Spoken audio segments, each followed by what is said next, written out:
Hi guys, James at Rampant Lion Reviews again for you today with another beer review. For this one, we are going to stick to Scotland and we're going to return to a brewery that's featured on the channel a couple of times before. I've had some really nice beers from these guys over the years, but until the last review that I did from these guys a couple of weeks ago, it had been about 4 years since I had a beer from them, which is quite strange to think about. But the last one was a really nice kind of reintroduction to the brewery, and the beer that we're going to have a look at today is one of my favourite beer styles. So I have to say, I'm very much looking forward to this one. So hopefully it's another good beer. Hopefully it makes for an interesting review, and I hope that you guys enjoy my take on this one as well. So yeah, for this review then, we are going to head through to Edinburgh once again. We're going to go to Loanhead in the south of the city to be precise, and we're going to have a look at another beer from Out Brewery. So this particular beer is simply called Doppelbock. It comes in at 7.1% ABV, and I think from the name you know what style this one is. But yeah, really looking forward to this. So this beer was bought at Beer Hive through in Edinburgh, so a massive shout out to Fraser once again there. And yeah, like I said, Doppelbock is one of my favourite styles of beer overall. I love the big kind of brown sugary malty sort of things. Scotch ales, quadruples, German Doppelbocks. Yeah, absolutely love them. So when I saw this one, I just had to have a go at it. But yeah, there are some really nice examples of Doppelbocks out there. The Weihenstephaner Corbinian, the Paulaner Salvator, the Augustiner Maximator, and of course probably the most well-known one would be the Ayinger Celebrator. So if you get the chance to try some of these original Munich Doppelbocks, I highly, highly recommend that you do that. But this is a style that you don't often find brewed by Scottish breweries, so when I saw it, it just had to be bought. So yeah, here we are now doing the review. But yeah, let's crack on with this one then and see how we go. The Doppelbock from Out Brewery in Loanhead in Edinburgh. So, as always with my reviews then, I'll tell you a little bit about the brewery before we taste the beer. If you want to get straight to the tasting, just fast forward. All the usual links are in the video description below. That's the brewery website, the link to my other reviews that I've done from Out Brewery before, and hopefully we can add some more to that list in the fairly near future. But there's all the usual social media down there. If you want to see more reviews, do please consider subscribing to the channel. The whole channel, of course, has a geography-based tagging system, so you can go into the homepage and search for beer based on country, city, state, county, province, prefecture, whatever it is you happen to be interested in. Do check out the playlists of beers from different countries. There is one there for all the Scottish beers that I've reviewed for you. That's being added to very regularly at the minute because I am at home in the motherland of Scotland for a little while. And as always, please do get in touch and let me know some of the other beers and breweries that you guys would like to see me review. It's always great to hear from you guys that are watching the videos, and the support that you show the channel is hugely appreciated. So anyway, on to my brewery notes then to tell you a little bit about Out Brewery then. So Out Brewery was founded by Michael Hopert and Philip Moo Birch back in 2013. So Moo previously studied biology and physics and had a background in construction, and he now keeps many of the yeast strains that are used in the brewery beers. But Michael is from Frankfurt in Germany, and he had a long career as a whisky retailer, and that was one of the things that brought him to Scotland. But the brewery was originally going to be called Eclipse, but a last-minute objection from an overseas drinks producer put an end to that. But the name Top Out comes from Michael's love of mountaineering, another thing which brought him to Scotland, and this is why all the bottle art that you'll find, and can art I guess we have to say these days with Out Brewing, this is why all of them feature genuine map detailing from the Ordnance Survey maps, and this is a really cool point about this brewery I have to say. But the original brew kit was bought from Red Willow Brewery in Cheshire down in England, and these guys are now based in Loanhead in the south of Edinburgh, as I mentioned earlier. But Top Out launched with a smoked porter beer, one that I still need to try in fact, and they've been assisted in their startup by Steve from Stewart Brewery, who is also, which is also located in Loanhead in Edinburgh, of course. A little bit later on, having been successful in the early days, in 2017, Moo left the company, and then Andy Scheib joined them, and he's been helping the company grow over the last few years. So he has a background as a geologist, and he's worked in the UK and in Australia, and over the last few years, these guys have just been developing new recipes and gradually increasing their fermentation capacity. I think it's fair to say that this brewery don't stick to any kind of particular style. They brew quite a few different things. There's a mix of German beers in there and more American style stuff, but they are a really solid kind of all-round brewery. in my opinion. Actually, I've had some very, very nice beers from these guys over the years. So if you want a place to start with these guys, I think Copperhead is a really good one. If I remember correctly, that's a little bit of a kind of alt beer sort of hybrid, actually. So yeah, Copperhead is a very, very good place to start, actually, when it comes to top out brewing. I've not had that beer in quite a number of years, but that is a really nice kind of malty sort of lager ale hybrid, if I remember correctly, a kind of alt beer type thing. But yeah, definitely cool to be able to review some more beers from these guys, being back in Scotland this time. So yeah, that is all I can really tell you about Top Out Brewery for the moment. But if you want to learn more about these guys, you can of course check out the brewery website. You can follow them on Facebook and Instagram to keep up to date with all the latest goings on, and you can check out the Rate Beer, Untappd and Beer Advocate pages to learn a little bit more about all the different beers that these guys have done. So yeah, let's leave it at that for the history section, and we'll get on and have a little look at the beer itself. So just to let you have a little closer look at the artwork on this one then before we open it up. I think the label's got a little bit of a kind of crease and stuff in it, but there you can see Top Out Brewery, that is their symbol. And as we said, all of these labels that you'll find on the cans and bottles from Top Out Brewery are genuine Ordnance Survey maps. You can see all the nice contouring and stuff there, but just a plain black bottle cap on this one, and it tells you a little bit on the side here as well. So let's take a little quick look at that then. So it says, at the foot of the Pentlands you'll find our wee brewery where we combine our German and Scottish influences to create great tasting quality beer. When we're not producing everything by hand, we're reaching for our next top out on Scotland's wet and windy mountains. Sylvester Slab is a classic rock climb which tops out on the magnificent Carmore, Isle of Arran, and it is one of Michael's favourites. We wanted to give the equally magnificent but little known beer style Doppelbock the attention it deserves. This traditional Bavarian lager is complex, rich and malty, and worthy of your attention too. So yeah, that is definitely something I would agree with. I don't know actually how well Doppelbocks are known in Scotland, but yeah, they are definitely one that you should check out if you get the chance. Like I said earlier, there's a few famous examples of this style. The Eyeing or Celebrator is probably the most famous one, the Weihenstephan or Corbinian, and also the you've got Paulaner Salvator, Augustiner, Maximator. Pretty much all of the famous Munich breweries have one. The Hackropshore Animator is another one. Yeah, probably missed out a few there in fact, but yeah, I think I've reviewed all of those on the channel if memory serves me correctly. But yeah, as you can see, a half-litre bottle with this one. I'm not sure how common that is with Top Out Brewery anymore. I don't know if it's only small batches that they put in the bottles, but yeah, quite a few of the beers I've seen from them in recent times anyway have been canned beers. But remember, the Doppelbock is a lager beer, and the definition of a lager beer is cold temperature fermentation, usually between 8 to 12 degrees Celsius, if memory serves me correctly, whereas the fermentation process in ales takes place between about 15 to 18 degrees normally. So yeah, these ones, despite their heavy alcohol content and big maltiness and stuff like that, these are lager beers, cold temperature fermentation beers. So yeah, let's get this guy out and we'll get on with the tasting then. 7.1% ABV, which is definitely within the realms of what you would expect from a German Doppelbock. So yeah, let's get this guy out and get on with the tasting then. Let's put this guy into the glass. You can see nice little bit of smoke on the opening there as we get the beer out. But yeah, there we are. I was raking around. I was worried that I'd forgotten my bottle opener for this one. But yeah, it was sitting right there just on the table behind the camera. So yeah, looking around frantically for this. But there we go. We can line that up with the camera again and I am happy. So we've got about 2/3 of the beer in the glass at the moment, and I'll go and share the rest with my dad a little bit later if he's still awake. If not, it's mine.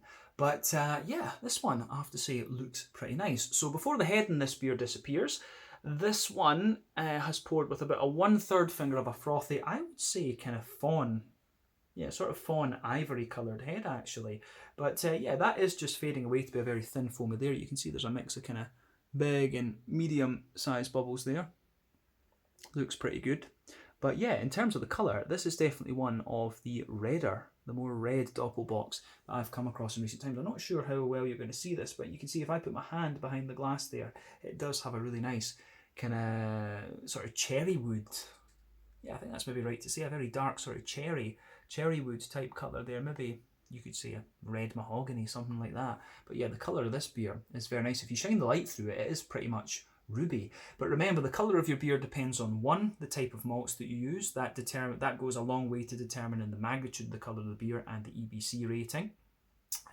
But the wort boil also plays a role as well. So the longer you boil the wort, the more the sugars caramelise, thus you get a darker colour of beer. From what I understand, the length of wort boil that you use in a Doppelbock can vary quite significantly. And what you'll notice about some of these Doppelbocks that you try is that you know, some of them will be very, very, very dark in colour, and usually those ones you'll taste a little bit of leatheriness in the brown sugars, and that is usually a signal that you've got a very long kind of wort boil there. The one that I can think of offhand that had a similar colour to this would be the Weihenstephaner Corbinian. I remember that one being a little bit red actually. So yeah, that's worth bearing in mind with this too.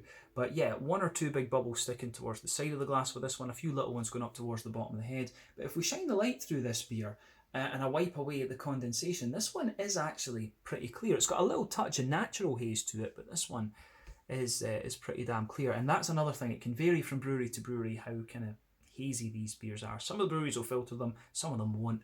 I've got a feeling that this one might well have been filtered. But yeah, I guess as long as it's a good beer, it doesn't really matter that much whether it's filtered or unfiltered, but you will get a difference in flavour, of course. But yeah, it certainly looks very, very nice, this one, and not out with the realms of possibility with what you would expect from a Doppelbock. Having brain farts in this video. But yeah, let's take a closer look at the aroma of this one and just see how we go. Really excited to try this beer. Ooh, that does smell very nice. Now, I've had Doppelbocks from quite a few breweries in Sweden, one or two in Denmark, of course, and in other places. And for me, the main difference, you often get a very, very accurate flavour profile when it comes to these, of course.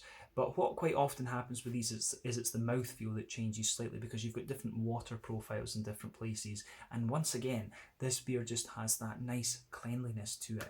And you know, the German ones that I've had just come across as a little bit more kind of bready and things like this in the aroma, but you can just smell the cleanliness of this one, and that is just one of the things that you're always going to get with Scottish beer, and with my vast experience of Swedish beer as well. Probably more experienced in Swedish, Danish and Norwegian beers than I am with Scottish ones these days. But yeah, you always notice that with Scottish beer. It just has that kind of cleanliness to it. But other than that, this one comes across as a very, very authentic Doppelbock. And when two of the guys in this brewery are German, you know, you would expect that. So no surprises there. But yeah, aroma-wise, this one is very, very nice. Yeah, let's just break down the aroma of this one for you then. So, backbone of this beer, it's got a lovely, smooth, but slightly grainy bread crusty note to it. You can absolutely smell that in this one. You can smell that slightly, it's like a slightly toasted, kind of crusty roll, if you like. That is the backbone of the beer. On top of that, you can smell some lovely, smooth and white, sort of sweet brown wholemeal bread in there. There's definitely a little bit of a white bready character in there as well, and then there's a lot of brown sugar to this one for sure. There are one or two little hints of a kind of woody and nutty undertone to the beer. Yeah, definitely woody. I'm not 100% sure about nutty, but there is a little touch of a sweet nuttiness in there that you can pick up within the brown sugars, that's for sure. So yeah, bread crusty backbone, some slightly sweet wholemealy brown bread, and they're almost a little bit of a kind of sweet German rye bread actually, which is interesting, and then some white bread sitting on top of that. And as I say, one or two little woody notes in there, a little bit of nuttiness, and you've also got just some lovely brown sugary notes to this one. The brown sugars are absolutely lovely, and you do expect that from these Doppelbock beers. Doppelbock, it's just like a sort of amped up version of a German Dunkel, to be honest with you. And of course, another style that you've got that is related to these would be the Czech Cherny, which is just the Czech equivalent of the German Dunkel. But yeah, brown sugar wise, this one's really nice. So you can certainly smell that there are some darker and more heavily caramelized brown sugars in this one. So I'd be curious to know what the the length of the wort boil in this one is. But yeah, some lovely, more highly caramelised brown sugars in there. You can certainly get a wee bit of biscuit out of this one, a little bit of McVitie's digestive biscuit, and there is an element of a sweet caramel in there and a wee bit of toasty brown sugar underneath. So you do have a nice spectrum of brown sugary characters in this beer, and some biscuitiness as well. So all things that you would expect from the style, to be honest with you. So let's have a look at the hoppy side of things. I think we've said everything we need to about the malty side of the beer, to be honest. So yeah, hoppy side of this beer is kind of what you would expect, actually. Quite often in German Doppelbocks they'll use Northern Brewer because it gives you these lovely red fruity notes, and I suspect that that's what they've done in here. And potentially there could be a little bit of Bramling's Cross or something. That's a hop that's quite popular in English barley wines and things, that gives you these red fruity notes. But knowing these guys and just going from the malts, I suspect that this is an all or a mostly German ingredient beer, this. But yeah, on the hoppy side of things, you've got a little bit of on the green component, you've got a lovely little bit of smooth earthiness in there, a nice little bit of a bright floral aromaticity, but not too pungent. I would hasten to add that it is quite smooth, and you've also got a little bit of a kind of wet, freshly cut grass sort of thing to this one too. So I really like how that goes, that comes together in this beer too. So yeah, smooth earthiness, a little bit of floral aromaticity, and then a nice wet, freshly cut grass kind of vibe to this one. So thumbs up to Top Out Brewery on the hoppy side of this beer. I'm pretty sure it's Northern Brewer that's in this one. The fruity side of the beer is again what you'd expect. So for me, I get a little bit of a kind of smooth blackcurranty and slightly figgy note out of it, and there are one or two little slightly more oily blackberry type vibes to this one. Not really a sharp raisiny note or anything, but yeah, kind of a little bit of a kind of figgy, blackcurranty and more oily blackberry vibe to this beer. But fruity wise, again, you know, it comes together very nice. There's maybe a little touch of like sultana or like a kind of gooseberry note in there as well. You maybe getting one or two little subtleties like this. Maybe an oily pear or something like that. It's got a little bit of that kind of fruit loafy type vibe to it for sure. But overall, I think the aroma of this one is pretty nice, and as I said, it is quite authentic for what you would expect from the Doppelbock as a style, generally speaking. So yeah, as I always say, take a little bit of time to enjoy the aroma of your beer before you get stuck into it. But I'm very, very curious to see what this one has in store for us. So let's crack on.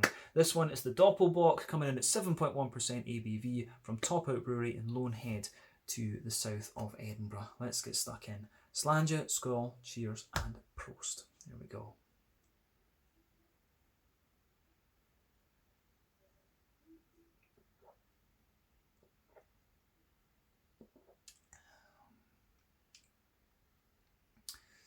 Yeah, that is pretty nice.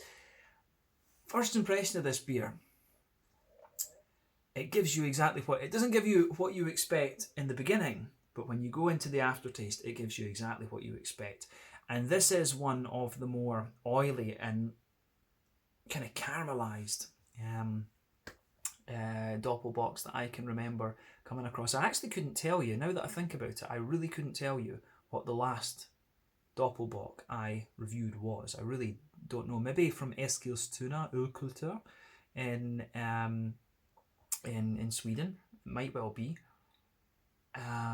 Beyond that, I really couldn't tell you, to be quite honest with you. It's been a long time since I've had one of these beers. But yeah, this is very, very nice actually. So big thumbs up to Top Out Brewery. But when you've got Germans brewing this thing, it's going to be authentic. So yeah, I would definitely say try this one. If you're a fan of Scotch ales or you like a Belgian quadruple, you are going to enjoy this style, I'm pretty sure. You know, even if you like an English old ale or a barley wine, this is a style that you really need to try, actually. I love Doppelbocks, really love them.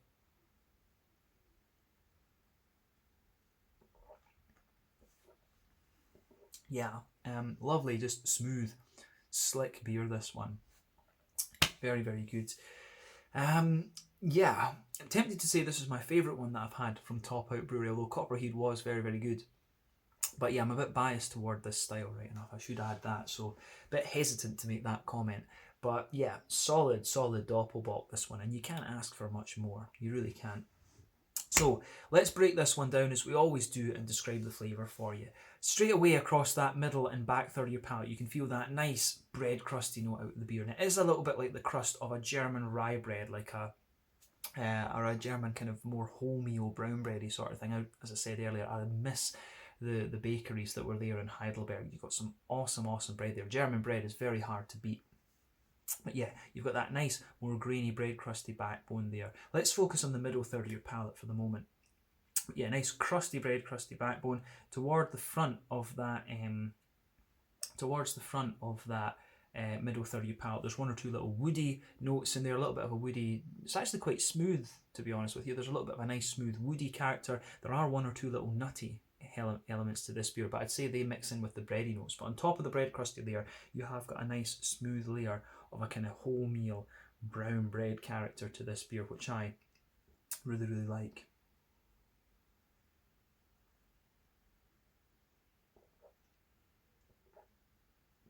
Yeah, that is really nice. Yeah, the brown bready character that you get out of this is just really nice, and I think it just builds up and becomes a little bit more intense the further into the beer that you go. It's just so well done. But yeah, I'm pretty sure this will be a bit of Munich malt, a bit of Vienna malt, and a few other things going on in this one. I'm pretty sure this is definitely Central European malt anyway. But sitting on top of that nice smooth brown bready layer, you can feel like there's a circle sitting there in the middle of your tongue, and it's like a highly caramelized, sort of more treacly molasses brown sugar that you get out of this. And you can tell from it has the brown sugar does have that slightly leathery character to it that tells you I think this is a slightly longer wort boil that's gone into this one. As I said earlier, the wort boil length that you'll get for a Doppelbock can vary quite significantly. But yeah, this one, the brown sugars in this beer have that nice treacly molasses, slightly leathery sort of thing, and that forms the kind of backbone. But if you go beyond that circle in the middle of your palate, you will get one or two little McVitie's digestive biscuity sort of things toward the very edge of your palate. But if you go into the dead centre of your tongue, there's a nice little circle in there. There's a nice little circle that's an oily, sweet, it's more like a sweet caramelly note to the beer. It's like a straight up sweet caramel rather than being that more treacle molasses kind of thing, and that comes out of this one very nicely. You don't get much in the way of a kind of toasted brown sugary note to this beer. It is detectable slightly, but yeah, that kind of more highly, that more oily, treacly molasses type brown sugar is what dominates that sweeter side of the beer actually, and it blends very well with the bready backbone that this beer has.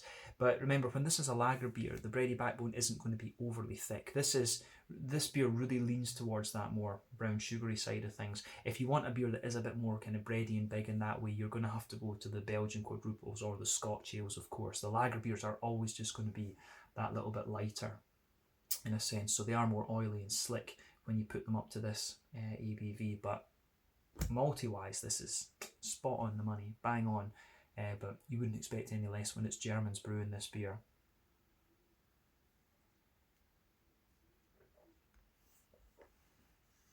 But yeah, I don't think there's anything else that we really need to say about the middle third of your palate in this one, to be honest. I think that's kind of covered everything. So let's focus on the back third of your palate then. So that border region between the middle and the back third of your palate, again, you get a little bit of that bread crusty build up there. It becomes a little bit more kind of grainy and dry in a sense. But then when you go into the back third of your palate, you can feel that more grainy bready character just sitting underneath. On top of that, you get the smoother brown bready notes out of the beer, which I really do enjoy. And you can feel that bready layer is a little bit thicker on that back third of your palate. There are one or two elements of the brown sugary notes that creep over into the back third of your palate, and you can just feel that brown sugar is a little bit more toasty as it sits on top of that kind of brown bready note there. And remember, generally speaking, the further forward you are on the palate, the sweeter the flavours are going to be. The further back on the palate, the more kind of grainy and bitter and things they're going to be. So yeah, you get that in this. So the brown bread and the bread crust is of course a little bit more grainy and toasty and things like this. The brown sugars are a little bit more toasty as well. But sitting on top of that very light kind of brown sugary layer on top of the brown bread, you can feel the yeasty component of this beer. So the yeasty character in this one comes together as this big doughy, it's kind of like a big sort of just doughy ball kind of thing, just a highly dense brown rye bready character coming out of this one, and again I really like how that goes together. There's one or two little woody notes to it. It's almost got a little bit of a kind of like rye kind of spice to it in a sense, but yeah, all of that sits quite nicely on top of that back third of your palate. So I really like how that goes together for sure.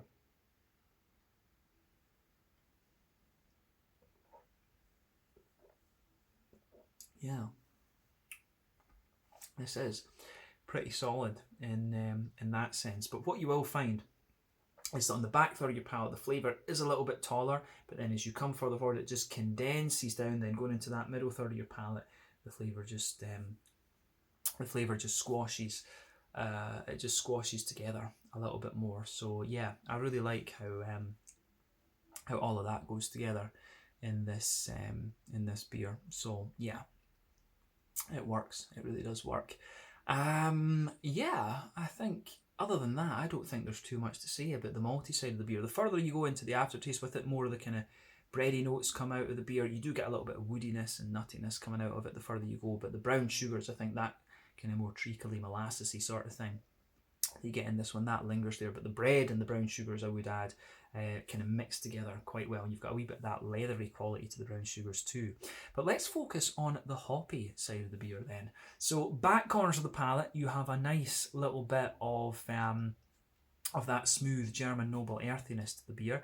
I would be very curious to know what hops have been used in this actually, but as you move further forward in the back corners of the palate, you will get a little touch of herbal quality, and as you reach the front corners of the palate, it's a little bit brighter and more floral. And as I've said in previous videos, for me, when it comes to the German noble hops, the thing that really distinguishes them from the Czech Sats and the Haller, and you know, for example, the Slovenian Styrian Goldings and stuff like this, it's just the brightness. The Slovenian ones tend to be very smooth. The Czech ones tend to be a little bit more spicy, so you can get that kind of bright quality from the floral aromaticity there, but it's not too pungent in a sense. But as you go round the front curve of the palate, the beer is definitely a little bit lighter and grassy, and it does have a little bit of that kind of wet, freshly cut grass type vibe to it for sure. But yeah, quite smooth in the green component, I have to say, and I do like how that goes together. A little bit of earthiness that the beer has does build a good bridge with the malty and bready side of this beer, so that gets a thumbs up from me. Let's focus on the front third of the palate then and just describe the fruity component of the beer.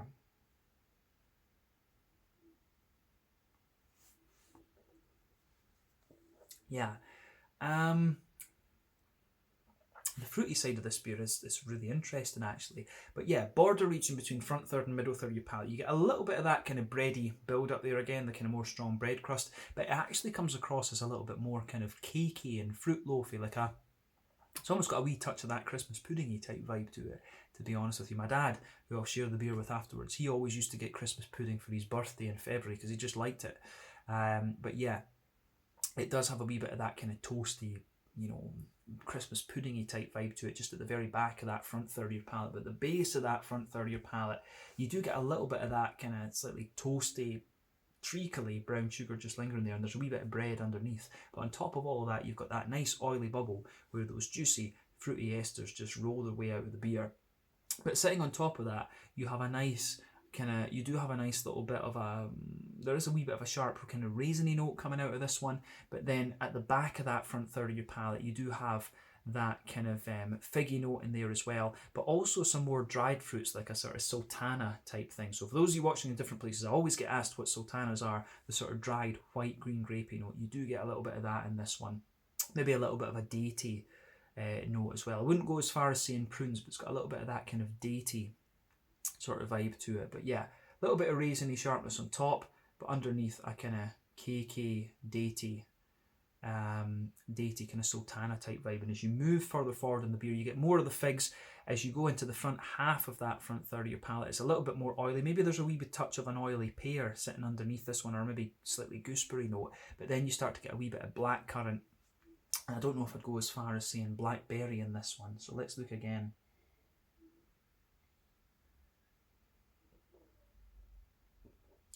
It's more of a dried fruity It is actually more of a dried fruity Doppelbock, this, in terms of its fruity setting. So I always find they can be really red fruity and like black curranty, blackberry leaning, or they can be a bit more kind of dry in the fruity characters. And this one is a little bit more of a dry, cakey Doppelbock on the fruity side of things.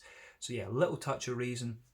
It does show a bit more red fruit when you have the liquid on your tongue, in fairness. So a little bit of raisin, bit of a kind of peary, yeah, a little bit of a sort of peary kind of sultana, you know, in the back there. And then as you come further forward, a little bit more kind of figgy, and then, yeah, as I say, a little bit kind of figgy, and then more black, yeah, black curranty. I don't really get so much in the way of blackberry off of this. There's maybe even a teeny little touch of a kind of candied strawberry or something like that as you go towards the kind of front tip of your tongue. But overall, I think this is a really nicely done Doppelbock, and it gives me kind of everything I would want from the style, to be honest with you. But let's round off the review with a quick look at the mouthfeel then. We've said everything we need to about the flavour of the beer.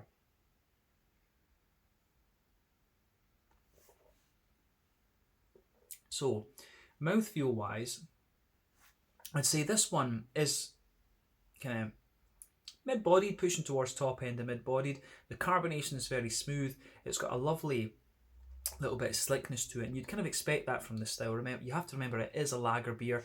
This one is a Scottish version of the Doppelbock, so you expect it to be kind of clean and crisp to an extent, just because of the quality of water that we've got here.